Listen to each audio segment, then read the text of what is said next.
Olá, minha gente. Aqui no gabinete, o nosso pessoal acabou de preparar uma relação de motivos que nos levam a rejeitar com clareza, com precisão e com firmeza o projeto da reforma trabalhista. Eu quero conversar com vocês a respeito desse projeto. Colocar os pontos, são 10 pontos, que nos levam a reafirmar a nossa posição contra tal reforma trabalhista que só prejudica o trabalho. Antes disso, uma notícia para os que acompanham política internacional.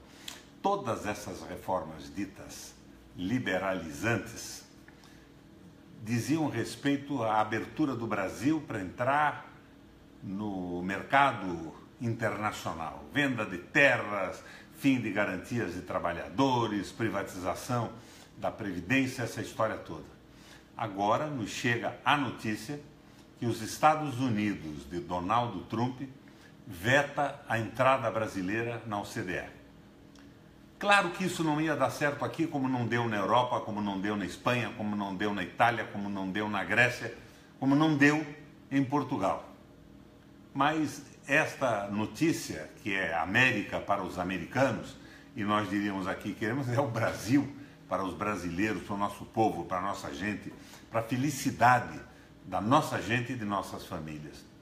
Essa medida inviabiliza essa bobagem, pelo menos a nível teórico, do Temer e do Macri na Argentina. Mas vamos lá. 10 motivos para rejeitar o projeto de reforma trabalhista. Em primeiro lugar, precedência do negociado sobre o legislado. O trabalhador, como parte fraca nessa negociação, vai se defrontar com o patrão, que é a parte forte, sem qualquer proteção legal. Principalmente no momento que temos 14 milhões de desempregados. Ponto 2. A destruição da justiça do trabalho como instrumento para equilibrar os poderes do trabalhador com o patrão nas relações trabalhistas. Esse projeto de mudança trabalhista liquida a justiça do trabalho no Brasil.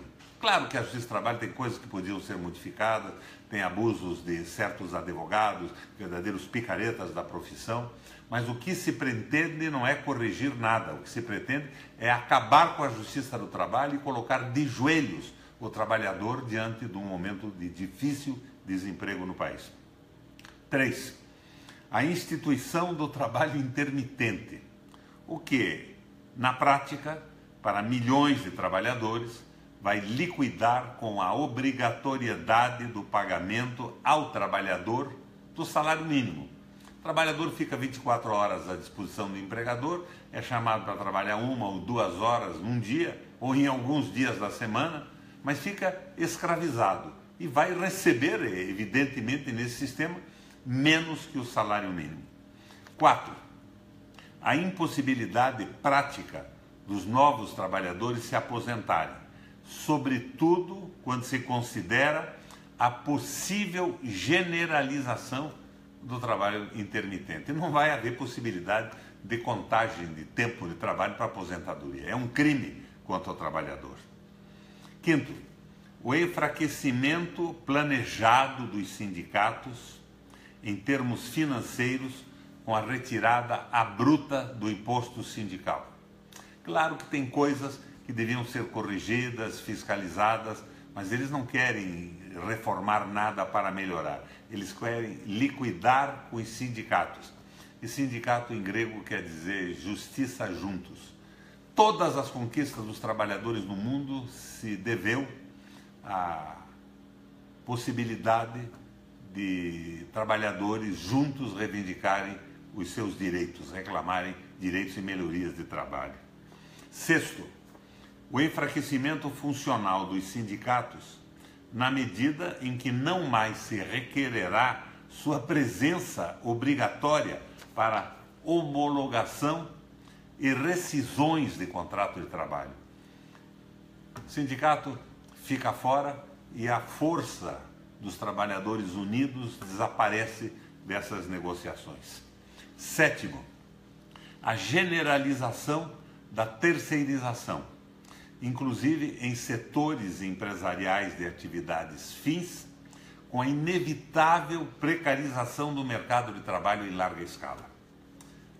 Oitavo, a pejotização, ou seja, a transformação do trabalhador em pessoa jurídica. Pejotização generalizada da força de trabalho.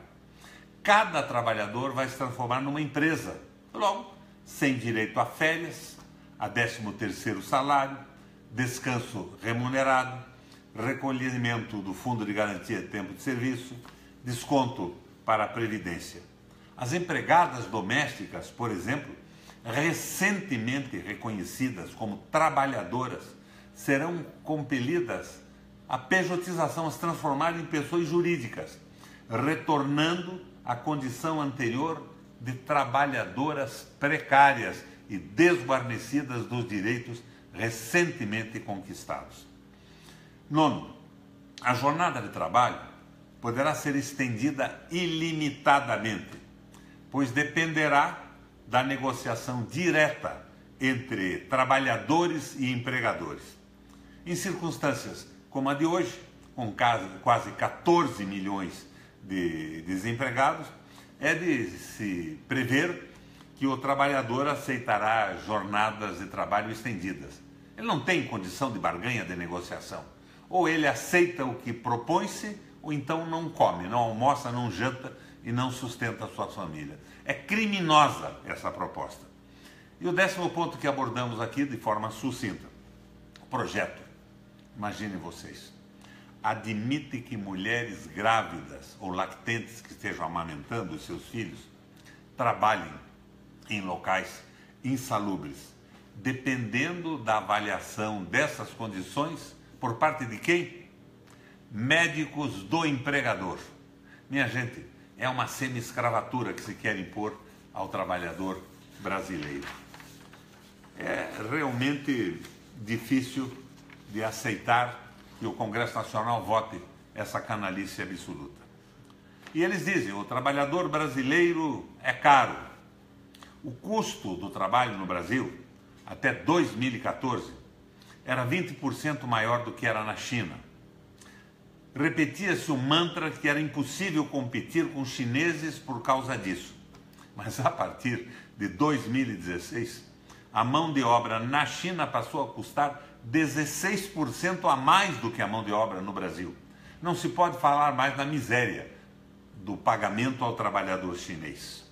Igualmente, até 2014, um trabalhador brasileiro custava 1/3 do equivalente a um trabalhador nos Estados Unidos.